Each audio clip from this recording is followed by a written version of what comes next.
Hello കൂട്ടുകാരെ, എല്ലാവർക്കും സുഖമൊക്കെ തന്നെയല്ലേ? വീഡിയോ എടുത്ത് വെച്ചിട്ട് കുറച്ച് ദിവസമായി. ഇടാനുള്ള സൗകര്യവും സന്ദർഭവും എത്തിച്ചേർന്നില്ല. വേറൊന്നുമില്ല, വോയിസ് കൊടുത്ത് പറയണമല്ലോ.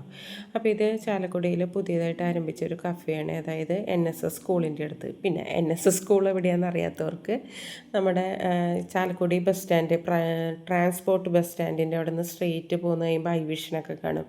ഐ വിഷൻ്റെ ഓപ്പോസിറ്റായിട്ടാണ് കേട്ടോ ഈ കഫേ. ഓർഡർ കൊടുത്തിട്ട് മേളിൽ പോയി ഇരുന്ന് കഴിക്കേണ്ടവർക്ക് മേളിൽ ഇരുന്ന് കഴിക്കാനുള്ള സൗകര്യവും കാര്യങ്ങളൊക്കെ ഉണ്ട്. പക്ഷേ ഞാനും പിള്ളേരും വീട്ടിൽ വന്നിരുന്നാണ് കഴിച്ചത്. ഞാൻ ഓർഡറൊക്കെ കൊടുത്ത് നിൽക്കുമ്പോഴാണ് അവിടെ കസിൻ ചേച്ചിയൊക്കെ വന്നത്. അപ്പോൾ അവരോടൊക്കെ കുറച്ച് നേരം വർത്താനൊക്കെ പറഞ്ഞ് നിന്ന് സാധനങ്ങൾ വാങ്ങിച്ച് വീട്ടിൽ വന്നതിന് ശേഷമാണ് തിന്നത്. സംഭവം കൊള്ളായിരുന്നു, പിള്ളേർക്കൊക്കെ ഇഷ്ടമായി. ഞങ്ങൾ വാങ്ങിച്ചത് സിംഗർ ബർഗർ 3 പിന്നെ റാപ്പും സിംഗറിൻ്റെ അതൊക്കെയായിരുന്നു. പേരൊക്കെ പറയണത് ശരിയാണോ എന്തോ. സംഭവവും കാര്യങ്ങളും മെനുവൊക്കെ ദേ ഇവിടെ കൊടുത്തിട്ടുണ്ട്. വേണ്ടവരൊക്കെ പോയി വാങ്ങുക. സംഭവം ഗുഡാണ്. അപ്പോൾ എത്രയൊക്കെയുള്ളൂ. Tata bye bye, see U.